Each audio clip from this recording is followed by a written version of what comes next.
This section looks at digital marketing outcomes.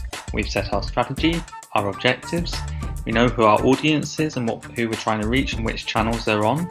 Now we're going to see what actions we want to encourage them to take and how we can measure those actions, and ultimately the impact of our digital marketing activity. So let's take a look at our digital marketing outcomes. So as a reminder, we're working our way through the SOSTAC model, which stands for situation, objectives, strategy, tactics. Now we're on to actions, and finally there'll be control. So let's take a look at the action section. So here we're going to ask ourselves, what actions can people take when they interact and engage with our organisation through our digital marketing channels? Here I've listed out 6. There may well be more that are relevant to your organisation, but for the purposes of this introduction to digital marketing course, we're going to take a look at these 6. So first of all, there's social media share. That's when people share your content onto Twitter, Facebook, LinkedIn, or even onto messaging apps like WhatsApp. Next, we've got email sign-ups, where people give you their name and email address in return for being sent email newsletters. Now, I've put content and frequency here because when you are asking people to sign up to your email newsletter, it's really helpful and it will increase the chances of people taking an action like an email sign-up if you can tell them what kind of content they're going to get from their email newsletters and how often they're going to be sent them. So what is the promise of the email newsletter that you're sending them? Next is a value exchange. That's where people give you their name and email address, but they give it in return for something of value. That could be an ebook, a download, some kind of resource, a gift, like a tote bag we're seeing people do.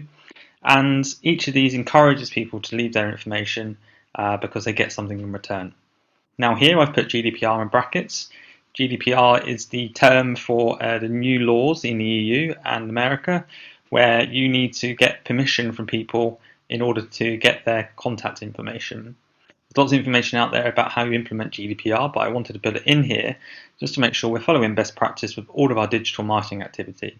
So whenever you're asking for data, or email addresses in particular, you need to make sure you're asking the relevant permissions. Next is online events. Now online events are things like webinars or talks where people can listen in to what's being said from experts, and they can be free, they can be paid. So obviously you need to think about which is best for you.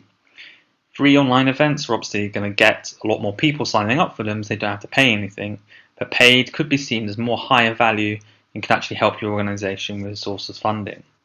Again, I've put GDPR in here because you need permission to email those people afterwards, especially if you're going to be emailing about stuff that's not really relevant to the event that they've signed up for. Now lastly, as this course is aimed at charities and non-profits, the last 2 actions that we want to encourage people to take are cash gifts. So that's one-off donations where people enter their credit card details, for example, and give you a one-off cash donation. Now, when you're asking for donations, it's great to be able to track the average value of your donors. Is it £10, £20, or $30 or $40? What's the average value that people give to you? And then once you know that, you can start to work out how you can increase that. The other measurement that you should be looking at when you're tracking cash gifts is how many people convert from a cash gift to point number 6 here, to a regular gift, a regular donor. Maybe they're donating to you monthly with a certain amount. And number 6 is last here, so it's regular gifts. How can you get people to give on a regular basis to your organisation? Firstly, let's track how you're measuring this. Are you measuring it in the same way as you are for your cash gifts? And then also, how long do people tend to stick around for? So if someone does sign up to give to you regularly, how long does that relationship last? Is it a few months, a few years? And from there, you can work out what the lifetime value of each donor is. And again, you can compare that to the average value of cash gifts, for example. Now, these are just 6 examples, and what I've also done here is order them. So we started by ordering them, as you can see on the left-hand side, from how easy they are to take, that action is to take, and right down to the bottom with regular gifts, how hard it is to take. So at the top, social media sharing is very easy to do, often at a click of a button. Email sign-ups is fairly easy to do as well, you're just putting your name and email address. But as you get further down the list, it's a bit harder to get a value exchange as well because you're probably going to ask for a bit more data than just a name and email address. Online events, again, are a bit harder, especially if they're paid. And actually handing over money, cash gifts and regular gifts are the hardest actions of all. But as you can see on the right hand side, these are all ordered in terms of value as well. So social media sign up is actually pretty low value. You more want to go for email sign-ups if you want to start a conversation with a potential supporter of your organisation. And of course, the highest value of all are the cash gifts at the bottom of the list. And then the highest, very highest value action you can get someone to take is to become a regular giver for your organisation. Now, again, these might vary according to your organisation, but generally, when we're thinking about what actions we want people to take to support our organisation, these are the 6 that will be most common across organisations. And again, to help you planning your digital marketing activity, you can basically measure them according to which ones are the easiest or the lowest value, and then try and work people up to those harder actions, but those of higher value. Now, one rule of thumb, no matter what action you're asking for people to take, is to always provide value. So if people are giving you attention, whether that's on social media, through downloading a resource, or attending an online event, whatever you do, you need to provide value. And again, what we're emphasizing here is the audience's attention, because they might not be on your website, they might be on social media, or in their email inbox, or they might be on your donation form. Always think through on each of your digital touch points, every time an audience interacts with your organization online, how can you provide value? And I want you to keep this in mind when you're designing the actions that you want people to take. Now we've looked at actions, let's move on to the final part of the soft stack framework, which is control, which is much more where we're measuring the impact of our work. Now, what I wanted to do here is show an example of how you might measure the outcomes of a digital marketing campaign. Here, we're looking at adverts because we're going to get quite a lot of data back from the advertising platform that we use, whether it's Facebook ads or Google ads or Twitter ads even, or LinkedIn ads even. There's lots of platforms out there. These are going to show us how we might track the outcomes. So in this table you can see we've got various metrics down the left hand side which show us how well our campaign is performing. And what I've done on the right hand side is got 2 user personas. Our first one is our Digital Debbie user persona, but then I've gone for a slightly younger audience as well, and I've called them Millennial Mary. So I want to compare how these 2 audiences are doing against each other. So the first line in the table you can see we're tracking impressions, how many people saw our ads. Now, to make things fair and show you the impact of various variables on the metrics, I put these impressions both the same at 150,000 each. On the next line down, we look at how many people clicked on our ads, which is quite simply it's clicks. Now, Digital Debbie got 3,000 clicks on our ads, but Millennial Mary made 6,000 clicks on our ads, so twice as many people clicked from the Millennial Mary audience compared to the Digital Debbie audience. That means the click-through rate, which is the percentage of clicks compared to impressions, was 1% for Digital Debbie, but twice as much at 2% for Millennial Mary. So CTR, you might see mentioned somewhere, that means click-through rate. How many people, or what percentage of people click through when they saw an ad? Next, we look at the cost. How much did we pay for our ads? And this is really important in order to work out the ROI for each of the ads that we've been running. So we paid 1,000 each for each of the audiences, and then from there we can work out the cost per click. So if we spent £1,000 and got 3,000 clicks in the Digital Debbie column, that's a cost per click of 33 pence. When we look at it from the Millennial Mary, we're actually paying half as much. We're only paying 16 pence per click. So Millennial Mary is performing really well. Now, this is where it gets interesting, because although Millennial Mary is getting a lot more clicks at a lower cost per click than Digital Debbie, when we look at revenue, we can actually find that Digital Debbie has donated more. So of all the 3,000 clicks, we actually generated a revenue of £3,000. But Millennial Mary, of all those 6,000 clicks, only generated a revenue of £1,500. So half as much. And this is important because when we come to look at the ROI, we can see that we spent £1,000 on the ads targeting Digital Debbie, raising £3,000 in revenue, and that gives us an ROI, or a return of investment, of 3.0. So for every pound we spent on this digital marketing campaign, we got £3 in return when we were targeting the Digital Debbie audience. when we were targeting the Millennial Mary audience, we spent £1,000, so the same as the Digital Debbie audience, but we only got 1,500 back in revenue, which gives us an ROI, a return on investment of 1.5. So every pound we spent, we got £1.50 back. So they're both ROI positive, which is good for us because it means that they're both successful campaigns. But we can see that even though Millennial Mary got a lot more clicks, it didn't actually drive that many donations, whereas Digital Debbie drove a lot less clicks, but those donations were worth a lot more. So the point I want to prove here is that although you might think that the Millennial Mary audience performed better in terms of clicks, it's actually important to look at the ROI, the bottom line of how many donations you get, or the most valuable actions for your organization, and find out that perhaps the Digital Debbie audience, which didn't drive as many clicks, but drove a lot more in donations and ultimately in the return on investment for this digital campaign. So that's an example of how you can measure a digital marketing campaign each stage and then work out the ultimate impact on your organization and which audiences drove the most impact for you. Now, once you've looked at those results, you might want to think, how can I optimize my campaigns? How can I learn what works, what doesn't work, and improve them for next time? Now, to optimize the results of our digital marketing campaigns, we're going to use a tool called A/B testing, which is where you have two variations of a particular ad or a post or a piece of content, and you're going to compare A versus B, version A versus version B. And so here you can see we've got an ad from WWF in the UK, and this is a Facebook ad where they're advertising some face masks, and 100% of these of the cost for this or the purchase price goes back to funding WWF's work. Now, in order to implement A/B testing here, you can see that the ads look quite similar.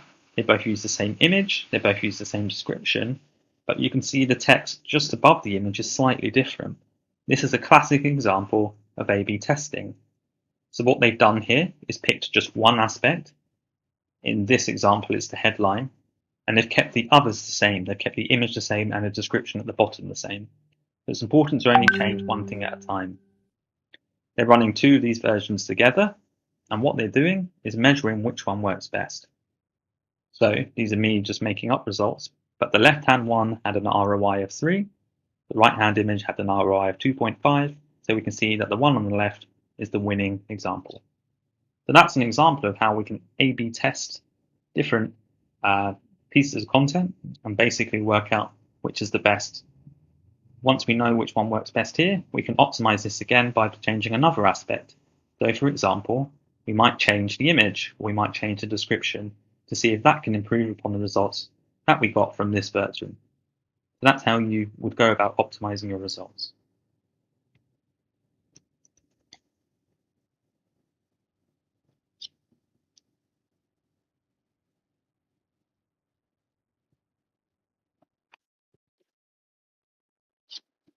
Other optimizations you could do to this advert, as an example, are the headline, so the bit that appears just below the ad, the value proposition. What is it that you're encouraging audiences to engage with? Why should they click? What should they buy this for? The image or the video that you're using in the ad, so in this case, got a panda face mask. Could we perhaps change it to someone wearing the face mask and looking happy about it? The copy, both the copy that appears above the image here or below the image. The vanity URL is the URL that appears there which says shop.wwf.org.uk. Could we make that look cleaner, for example? The bid, so if we're using a cost per click platform or bidding on a cost per click basis, can we increase the bid to encourage more people to click through and compete against other advertisers? Then the audience, here we might be targeting Digital Debbie, but maybe we want to target Millennial Mary, our two different audience personas that we've been referring to, trying out which audience works best and then changing that audience targeting to see what works best. Now, we are running a course on Facebook advertising, so if you're inspired by this or even a little confused, then we'll fully explain how to do this kind of testing in a Facebook ads environment in that course. So more information on the website. So That's the end of control and giving you a few ideas of how you can measure the success of a digital marketing campaign. Now, putting it all together, we can see that we've gone through the situation, analysing how we put together our digital marketing activity, setting objectives and knowing the differences between objectives and goals, setting strategy, so looking at which channels we're going to use, what audience we're targeting, and how we're going to match the channels to the audience.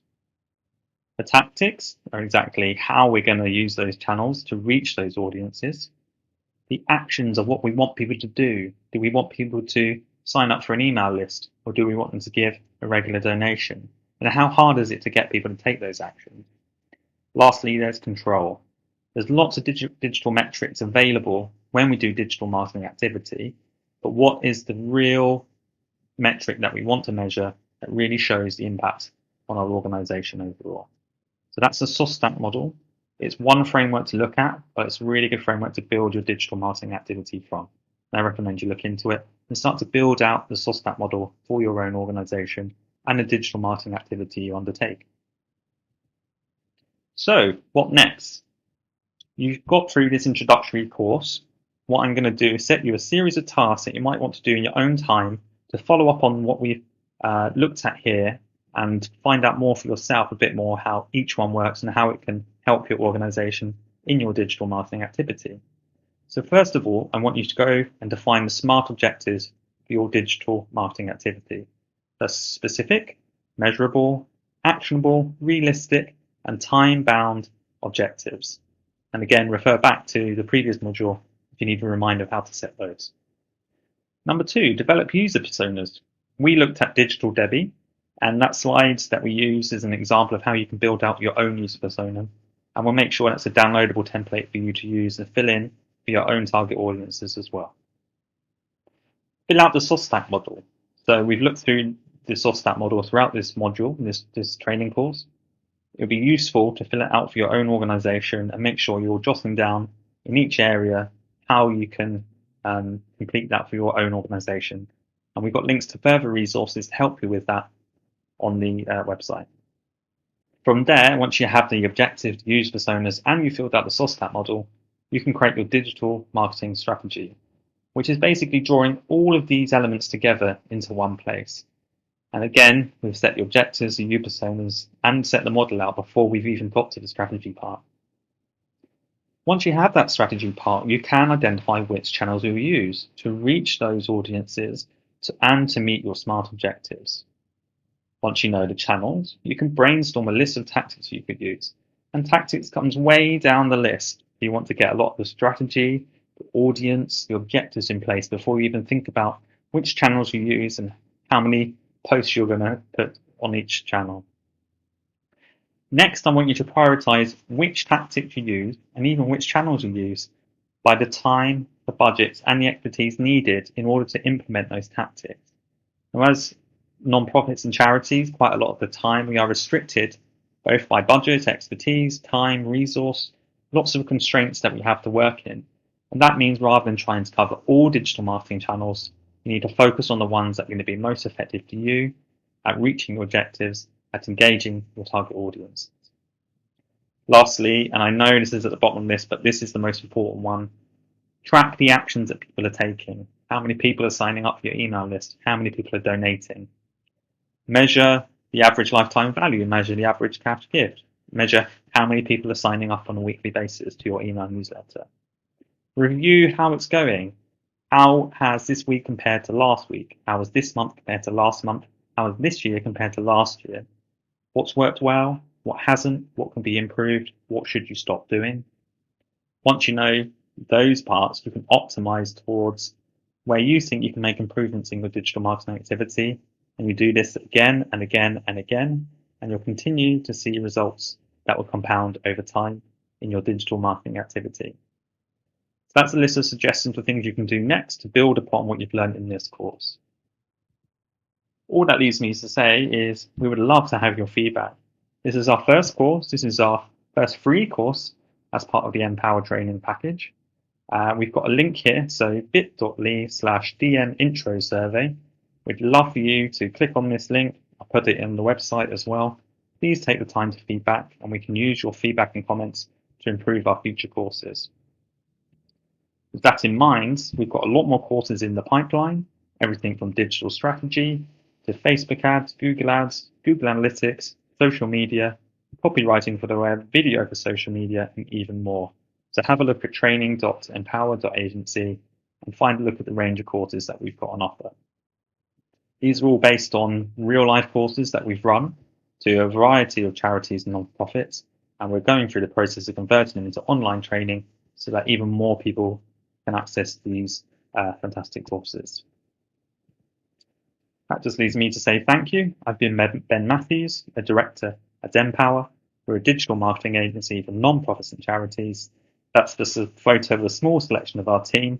Actually expanded quite a bit, so take a look at our main website at empower.agency to see the kind of work we've been doing for charities and non-profits around the world and see how you can get involved too. That just leaves me to say thank you very much. Bye.